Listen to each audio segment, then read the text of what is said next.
What's up, everyone? So I was watching this one film, right? Called Pulp Fiction with with John Travolta and Samuel L. Jackson. Even now, I still get the same feels when I watch that film. I like that movie.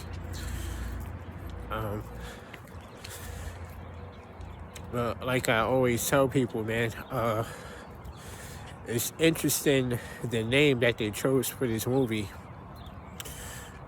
Because I always tell people how these executives in Hollywood, they have a habit of inserting truth into fictional films, and even this particular film, Pulp Fiction, they do this.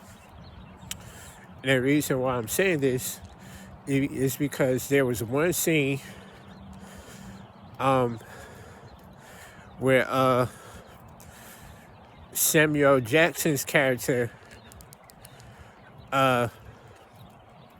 his character is someone right before he kills someone, he quotes a sermon from from the Bible right before he executes someone. But he didn't do it out of righteousness or dignity. He did it because he was just a murdering bastard. And he felt like he had the right to spill someone else's blood. You know, he took the Most High's judgment into his own hands. A narcissist. Anyway, so this character, Samuel L. Jackson, he quoted a sermon and then he executed the guy, right? Him and John Travolta. And then a few moments later, another guy enters the room and he unloads his clip at both of these guys. And neither one of them got hit, even though they were standing completely still and they were right in front of him. None of his shots hit them at all. It didn't even graze them. So they looked at each other and of course they decided to take the guy out. So they had a conversation with each other later on that day about what just happened. Samuel Jackson's character seemed to believe that this was divine intervention, which I would agree. I totally agree with him. And John Travolta's character, on the other hand, he just was like, the guy he was just a poor shot. That's all it was to it. It's nothing to worry about, right? The reason why I bring this up is because this is how most of the world is right now. The world that we live in, this is what type of conversation we are having with each other right now. And we don't even realize it. And what I mean by that is, like, this is really what's happening with us, man. When you got people who see things for what they are. When something is divine intervention, you have people who see it for what it is. And it actually changes them. It changed the person's life. Whereas the other person, they will witness the same event transpire and it will have no effect on them. They don't care. They side with the devil.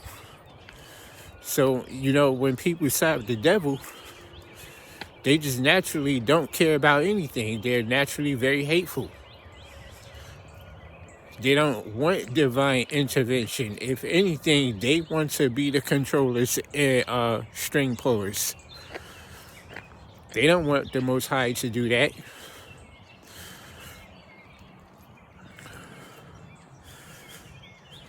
But yeah, so like I said, uh, Samuel Jackson's character in the film believed it was divine intervention. And he decided that he no longer wanted to be a hitman anymore because he realized what he was doing was wrong. Again, I totally agree with this character because what he was doing was wrong. He was a murderer. He was a narcissist. He was quoting scriptures from the Bible while killing people. I mean, you can't get any more blasphemous than that. But when he witnessed the divine intervention, that's when he started putting the pieces together. The pieces started falling together and it changed his life. This is what happens with people. Things will start making more sense to them and they'll change their life. They repent. The rest of the world does not repent. They remain the same. They would rather be servants of Lucifer forever. They will slide on their bellies into the kingdom of darkness if they have to. These people have no control of themselves.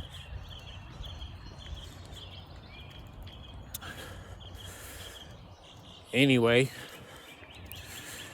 and what ends up happening after Samuel Jackson finally repent and turns his life around? Well, it's assumed that after that, he just continued to live his life for the Lord. He probably most likely lived a long and peaceful life. But John Travolta's character did not get that. He actually died in this film. You see? He lived by the gun and he died by it. What a coincidence.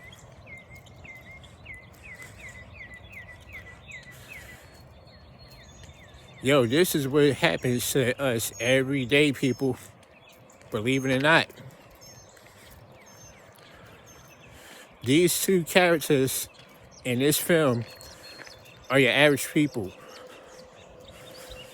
Not saying that the average person is a hitman. Obviously, I'm not saying that. What I'm saying is like the mentality, the spiritual aspects of people, and how they think, how they perceive certain situations. I said this before. Quentin Tarantino is a genius, man. I believe he's definitely a Kabbalist. He knows about spiritual things. Just like most Hollywood executives, they're being taught these things, bro. They're gatekeepers. They're not allowed in unless they are taught to understand these things. They have to understand these things before they allow them to hit the big screen like that. They have to. I be trying to tell people, some people don't seem to want to believe it, man. But then they wonder why it's so hard to get in Hollywood, even though they have all this talent and skill. I already told you why.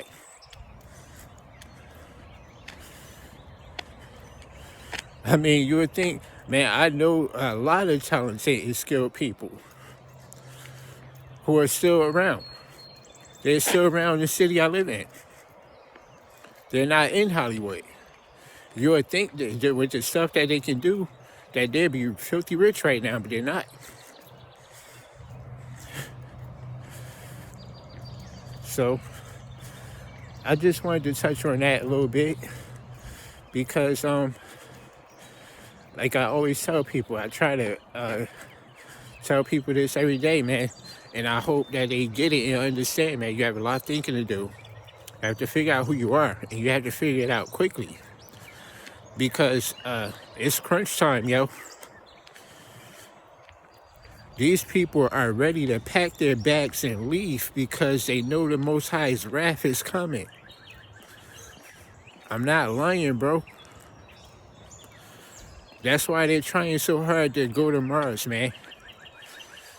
They're even considering living on Saturn's moon, Titan. They're even considering living there if they have to. They're not going to take you with them. You're going to have to do some stuff in order for them to even consider you. These people don't have a soul. They don't have a heart. They're not going to do it because they're not going to do anything for you because they pity you. Ever. You understand? Yo, anyway, I'll talk to you guys later. Peace.